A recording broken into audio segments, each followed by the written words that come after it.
This is insane.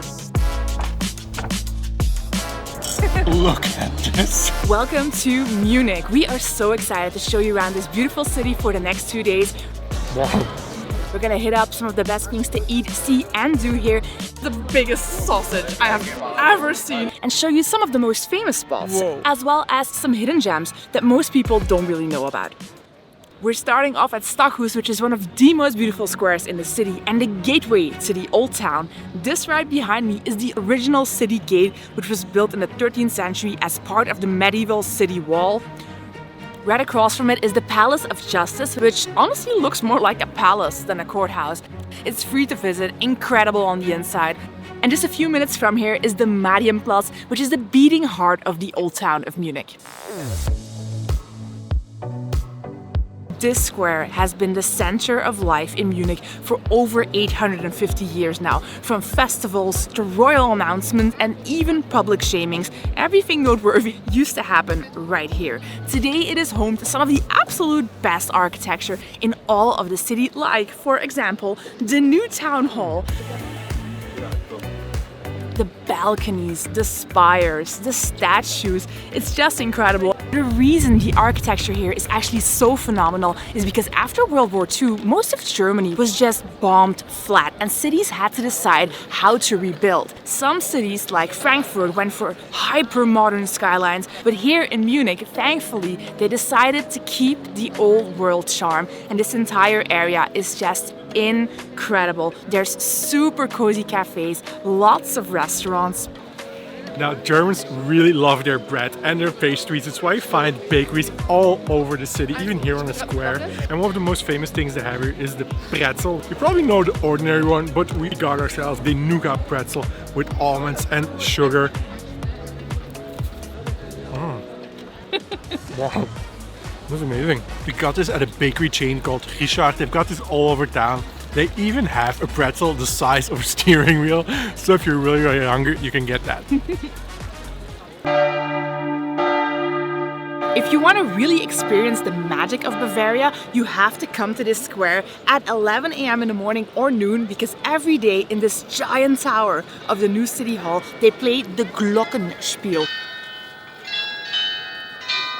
It's these life-sized figures that reenact old Bavarian scenes, like a Bavarian royal wedding and a fight between knights in medieval times. It's really cool, and there aren't a whole lot of places in Germany where you can experience something like this. Today we're basically gonna do quintessential Munich. We're gonna do the Royal Palace, we're gonna go to a German beer hall, but we're starting off with a really impressive church. This church is called the Frauenkirche, the Church of Our Dear Lady. It is one of the most iconic and famous landmarks in all of Munich, and the people of Munich actually love this church so much that in 2004 they voted a referendum. No other building in Munich can ever be built higher than the Frauenkirche. The domes of the Frauenkirche might look a bit Middle Eastern, and that's because they were never meant to be there. The original plan was tall Gothic spires, but God ran out of budget and Munich got onion domes instead. Inside, the church is modest. No gold ceilings or over-the-top altars here. What makes it famous is what lies beneath. At the center of the Frauenkirche stands a massive black marble tomb. This is where Emperor Ludwig IV of the Wittelsbach dynasty is buried. He's originally from Munich but ruled over huge parts of Europe and put Bavaria on the political map. There's about 100 other Bavarian royals buried in this church, making it one of the largest royal crypts in Europe. Cheers. One of the best things to do when you come to Munich is go to a beer garden, which is why we've come here to the Victualian market, which is just a few steps away from the Marienplatz. The market's been here for over 200 years, and the best part is that you have a beer garden right in the middle here. Beer garden is basically a place outside where you can buy some beers. Everywhere just packs together like it is right now. Very cozy, and you can have some half-liter beers here because Germany and beer, best friends. Actually, really good beer. And we're Belgian, that's saying something. Look at this bad boy. This is the biggest sausage I have ever seen in my entire... Second biggest sausage I've ever seen. Inside we also have the famous German sauerkraut, fermented cabbage. There's some roast onions, a little bit of mustard. It's really good, like the crunchy bread and then the very sharp mustard. It is burning my lips a little bit. I took the currywurst, which is a bratwurst, a grilled sausage, covered in ketchup. That's mixed with curry powder. It's kind of like a spicy mix. It's definitely got a good spicy kick to it. I'm actually super surprised that the beer garden is so vibrant today because it's a Friday. This place is packed. I even saw some people in suits just drinking beer, so... So now, to walk that off, we're gonna go see the Royal Palace. Long before this part of Germany, Bavaria, became a travel destination, it was a kingdom, and the Wittelsbachs were the ones in charge. Here at their city palace, the Residenz, we get to see how they actually lived. We're starting with one of the palace's biggest showstoppers, the Antiquarium. Whoa, this is insane. Look at this room. It looks like a ballroom, but it was actually the dining hall. The Duke who built it was obsessed with ancient Rome and turned the space into his Renaissance man cave, a place to eat, entertain, and casually show off his collection of Roman sculptures. If you like sparkly things, don't miss the treasury. The Wittelsbachs ruled for over 700 years, and their treasure collection looks like it belongs in a fantasy film. Look at the size of the display. Imagine how many pretzels you could fit on here. But none of this luxury was just for comfort. It was all for status. The Wittelsbachs were in a centuries-long rivalry with the Habsburg royals of Austria, constantly watching and trying to outdo each other. And nowhere is that clearer than in the royal living quarters. These over-the-top bedrooms and studies were designed to impress visiting ambassadors and noble guests. And I can't speak for those guys, but we were super impressed. It's fascinating to experience how far the Bavarian rulers went to prove they were just as powerful as the best Europe had to offer. Even if that meant getting creative. These columns and lots of other decorational elements on the outside of the walls, they're actually not real. Like, they're just painted on, so anything to keep up with the Habsburgers. As you're exploring Munich, you're gonna find a lot of really surprising things here in the city center. We're gonna show you 3 in particular. And of course, the first one has to do with food. This place right here is called Die Verrückte Eismacher, the crazy ice maker. This place is known for their kind of wacky combinations. I have 2 kind of weird ones. The first one, the white one, is a Weisswurst, which is actually a kind of sausage that they have turned into ice cream. And then the top one is Guinness flavored, as in, yes, the Guinness beer. That's crazy. They also had some like red wine sorbet and all sorts of crazy flavors. That feels very wrong and very right at the same time. It really tastes like sausage, but it's actually quite good. A little bit sweet. As I lick the bottom one, I can smell the Guinness on the top one. Literally like just drinking a pint of Guinness. Unbelievable. It tastes exactly like Guinness. Whoa. So this shop is actually themed Alice in Wonderland. That's really cool. It kind of fits the theme of like the magical ice cream flavors. Yeah, I took a few more normal flavors, but still a little bit special. The bottom one is white chocolate with raspberry. Like this strong raspberry flavor, but you still have like the notes of the white chocolate. This one is chocolate with chili, kind of one of their specials. Ooh, surprisingly good combo. And then the guy gave me a little free sampler of his personal favorite, nougat. Oh wow, this is by far the best one. Tastes like Nutella, but not as sweet. Wow. Like I said, we have 2 more real surprising spots. Next one is that way. We've come to the city center. We're now in one of the main shopping streets. It's quite modern here with lots of famous brands here like Mac, Marco Polo, H&M. But then you turn around and then you have this right here, which already looks quite spectacular from the outside. We'll wait until you see the inside. This church was built over 300 years ago. It's called the Assam Church. It's named after the two brothers who built this church. One of them was a painter, the other one was a sculptor. They bought a couple of houses here, combined them into one, and then they built their own private church inside, as one does. So for 12 years they spent a lot of time decorating this place. You can see how ornate it is. It's built in the Baroque style, you can tell by all the gold and lavish decorations. And actually, after a few years, some people were like, hey, what you got there? That's a nice church. I'm gonna pray inside. So they were kind of forced to open it up to the public. Luckily, because, well, today we can visit it because it's now a public church. Here in Munich, you also have the English Garden, which is one of the most popular parks in the city. And it has a few very interesting things that I don't think I've ever really seen in any European park before. It's about a 15-minute walk to get there. And as usual, I'm using my phone to navigate. When we're traveling together, we're always looking for new places to eat. We're checking directions. And we also want to make sure we don't accidentally end up at a tourist trap. And without internet, it would be a lot harder to do. We've actually been traveling full-time for years now, and getting internet is always a hassle. We've almost tried everything. We tried roaming with our usual phone plan, but that gets super expensive. You can buy a local SIM card. It's kind of a hassle, especially when you don't speak the language. And then we discovered eSIMs, which actually brings us to the sponsor of today's video, Nomad eSIM. Setting up Nomad eSIM just takes less than a minute. We were online instantly. And whenever we're together, Naick can just turn on his hotspot, which means I get to share his data and I can be online as well without having to pay double. It's been so easy for us that anytime we want, we can check maps on our phone to navigate. We can check restaurant reviews or just send some pictures back home to our family. So instead of wasting money on multiple SIM cards and facing crazy high roaming fees, we just buy one Nomad eSIM plan for the region we're in. That's it. So if you're planning a trip soon, who isn't, and you want to avoid all that hassle, we highly recommend trying out Nomad eSIM. And for a little extra bonus, you can use our code NAICKKIM and get $5 off your first Nomad eSIM plan. At first sight, the English Garden might look like your typical city park. Green lawns, locals enjoying the outdoors. But Munich always adds a twist. First, there's a giant beer garden right in the middle of the park, because in Bavaria, nature is nice, but beer is better. And just a short walk away, you'll find something that doesn't belong in a major landlocked city.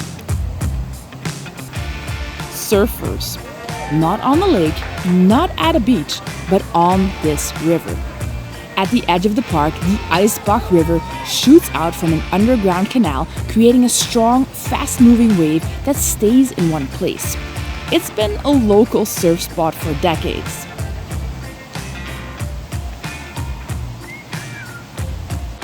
It's pretty cool. Who would have expected that you can go surfing in the middle of Munich city? What's even more surprising is that in the city there are 6 designated nude areas. One is actually in this park. If you want to, you can walk around nude or sunbathe nude. It's not really what you would expect from a conservative country like Germany or even a big city like, okay, nude beach, we all know those, with a nude park in the city.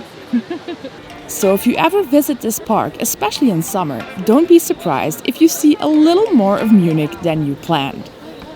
Now it's dinner time. I'm actually really hungry. The previous video we made about Munich was a food tour in which we tried all of the best foods in Munich. And this actually was one of our favorite restaurants that we went to. They have a bunch of German and also more local Munich Bavarian specialties. Of course, you have to have some beer. I'm having a dark beer, which is very different from the one we had earlier. I think Naick has ordered the singular biggest piece of meat on the whole menu.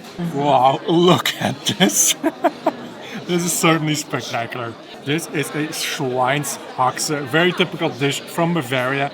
It's a grilled pork knuckle. You can see the bone sticking out here. I kind of feel like I have to be worthy to pull out the sword here. It's actually really crispy on the outside. There's a crispy layer of skin on the inside. You have the slow roasted meat. Just falls off the bone on the inside here. I actually already had this dish, but not at this restaurant, so I'm really curious to see how it stacks up. Wow. Really good. Brain surgeon was never really going to be a career for you, now was it? I think the patient is gone. We lost him. And then this is a Sauerbraten, a traditional German roast of heavily marinated meat. I think this is one of those dishes that is like a typical family dinner in Germany on a Sunday. And I just really love having it here because this feels like a restaurant where just the locals come for the weekend to drink beer, to eat meat. I'm already drooling and I haven't even tried it yet. That meat is super tender, the sauce is super rich, and there's so much of it on the plate that it almost looks like a soup, and secretly, I kind of love that. I feel like this country, or this restaurant, gets me. And then I have this knödel bread dumpling. You can kind of see shredded bread on the inside, and we're just gonna use it for all the sauce. Of course, we have some vegetables. We're just window dressing here to make up for the large quantities of meat. Red cabbage, which is the traditional side for this dish. And it's good, but the meat is banger. Cheers. And this is just day one. Tomorrow we've got so many cool things planned, and tomorrow evening we're gonna go to the most famous German beer hall in all of Germany. See you tomorrow. Good morning. Today we have another action-packed day. We're gonna go and have a typical German breakfast. But before we do that, we're actually gonna start off by climbing one of the clock towers in the Old Town, the clock tower on St. Peter's Church. This is St. Peter's Church, or Alter Peter, Old Peter, because this is the oldest church in all of Munich.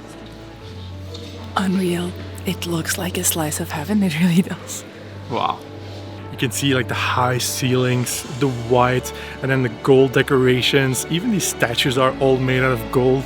The way the light hits the top of the church and the paintings up there, it almost looks divine. This church is actually famous for two things. First one is here, the glass coffin, which has the skeleton of Saint Mundicia.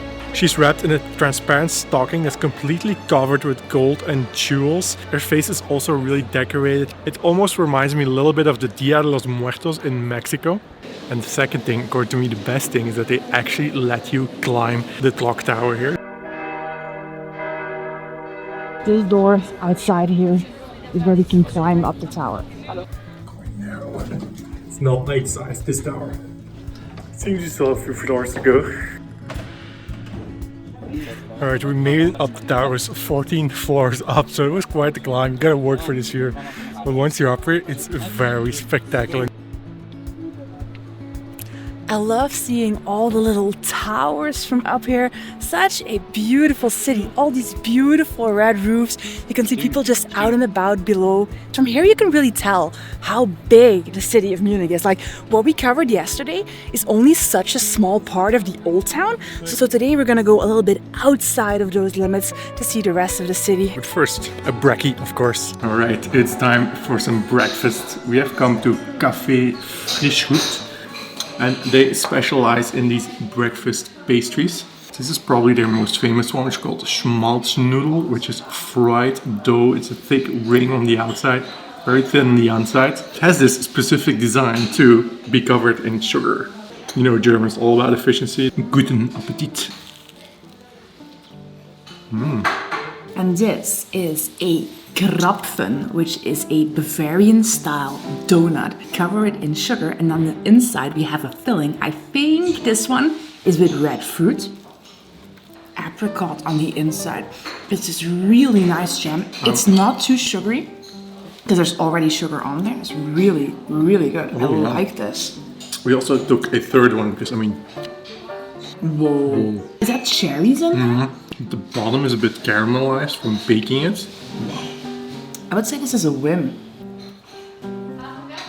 Okay, so we are now leaving behind the crowded Old Town and we're going to the Maxvorstadt neighborhood. This was designed by a king himself, King Ludwig, and it's home to some seriously grand architecture, but also a little bit of seriously dark history. Okay, we have reached the beginning of Maxvorstadt, and this boulevard is called the Ludwigstrasse. It was built by this man, King Ludwig I.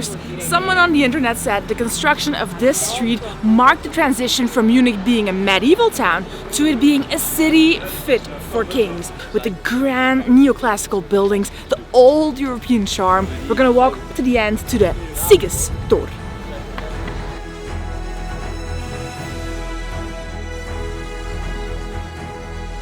Whoa, that's unbelievable. So here at the end of the Ludwigstrasse you have the Siegestor, or the Arch of Victory. It was actually built in 1830 to honor the German armies that defeated Napoleon, who was invading all of Europe. It was partially destroyed during World War II. Afterwards they rebuilt it, but part of it they left a little bit in a crumbly state as a reminder, because now it's more of a symbol of peace. If you squint a little bit, the Ludwigstrasse looks a little bit like Paris, only it has more rules and less wine. This is the Königsplatz, famous for its super impressive architecture and its dark history. But let's talk about the architecture first. You remember King Ludwig that we saw earlier sitting on his horse? He actually designed this square and had it built in the 1800s. Now you might think to yourself, this doesn't really look very Bavarian. And that would be correct. All these columns, the Greek style Adonis statues, this was actually modeled after the Acropolis in Greece. Now this square also has a bit of a dark history here, because the Nazi party held really big rallies here, so the squares were full. Hitler was here as well. Actually, Max Vorstadt was the neighborhood where the Nazi party was founded. A lot of the headquarters were here on that street behind me. Most of the headquarter buildings are actually now occupied by the Munich University for Performing Arts and Music. And actually they use Hitler's office now as a practice room. Kind of makes me happy that somewhere out there's now a German student playing with his flute in Hitler's office. And what's really cool is that this area of Max Vorstadt has 40 museums and over 18 art galleries. And on Sundays, for most of the museums, the entrance fee is only €1. Okay, in a little bit we're gonna go for lunch. But first we're gonna have a look inside the Alte Pinakothek Museum, the old Pinakothek Museum. Holy cow, look at this building. Like, in most other cities in the world, this would already be considered a palace. But here in Munich, this is just a museum. I like this entryway.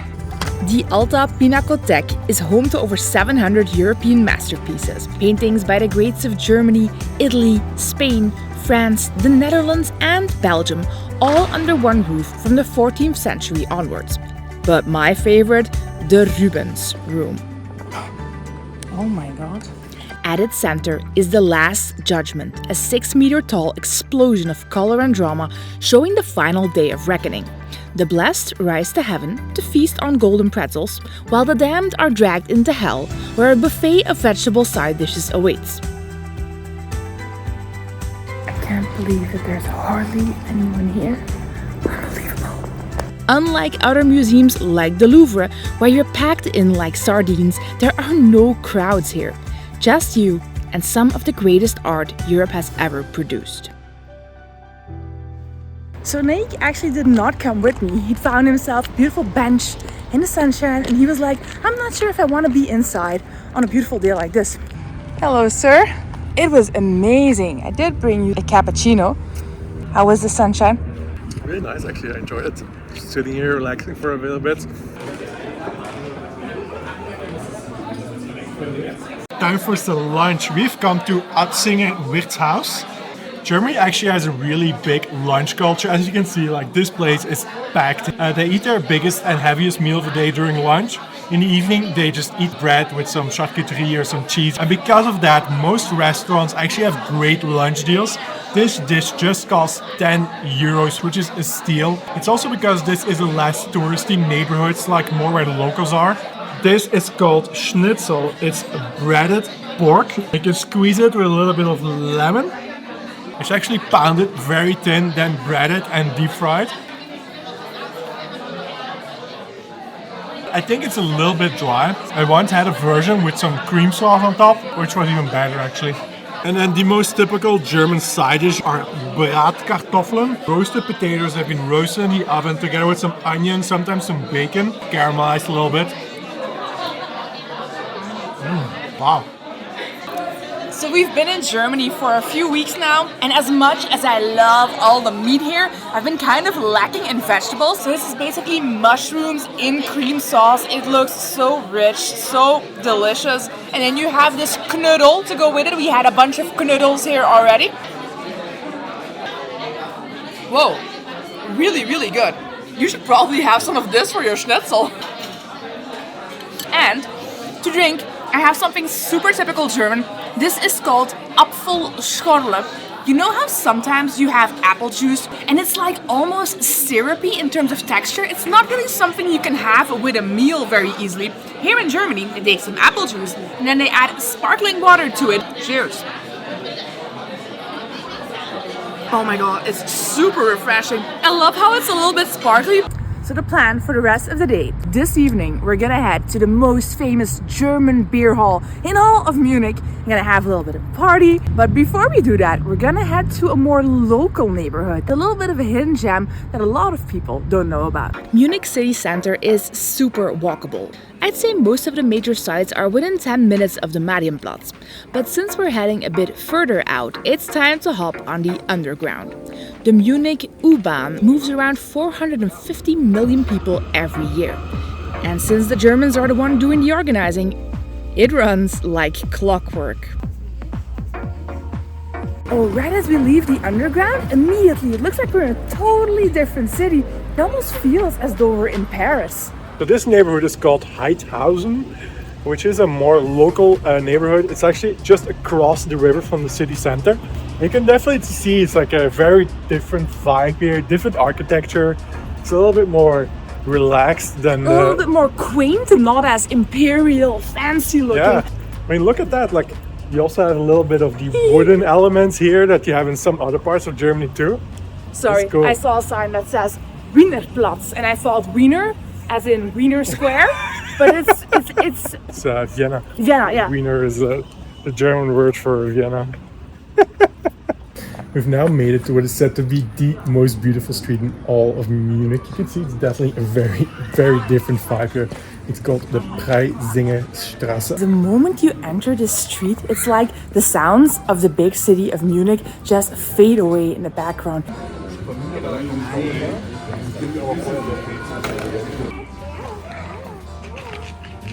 Actually, the reason why the street is so beautiful because it wasn't bomb flat during the war. Most of Munich was like really bombed and had to be rebuilt. But by miracle, by luck, this street survived.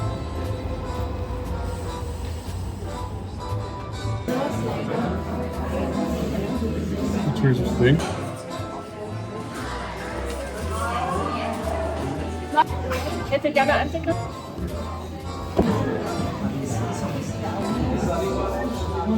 And I've chosen this little beauty here. It's called an Ischlechtertchen, I think. Well, I'll just put a name on the screen here. It's actually 2 or 3 Linzer cookies. This dish actually originated in Austria, but it's very popular here as well. And I thought this looked just so good. Wow. I don't taste any rum in there.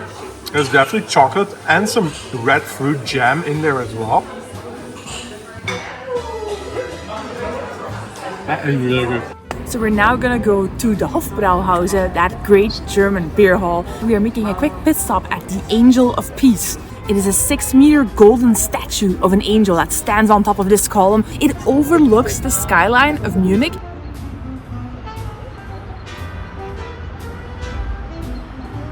You hear that sound? Sound of beer yelling my name. In travel, some places are just so iconic you can't leave a city without stepping inside. In Munich, that place is the Hofbrauhaus. Founded in 1589 by the Duke of Bavaria, it was the royal brewery of the Wittelsbach dynasty. Remember those guys? This is like the residence but with beer. Step inside today and it's basically Oktoberfest all day, every day. Long wooden tables packed with people from all over the world. A live band blasting traditional Bavarian tunes, and servers carrying obscene amounts of beer. The Hofbrauhaus sees 35,000 visitors a day, with up to 3,000 guests inside at once. The beer is mostly served in 1-liter mugs, because in Germany, size definitely matters. We ordered a plate of wieners and had a glorious time. Of all the places of worship we visited in this video, the Beer Cathedral of Munich is by far our favorite. If you want to see the top 15 German foods you have to try in Munich, go and watch our Munich food tour right here. Or if you want to see more beautiful European cities, watch our 2 days in Amsterdam right here. We'll see you in the next one.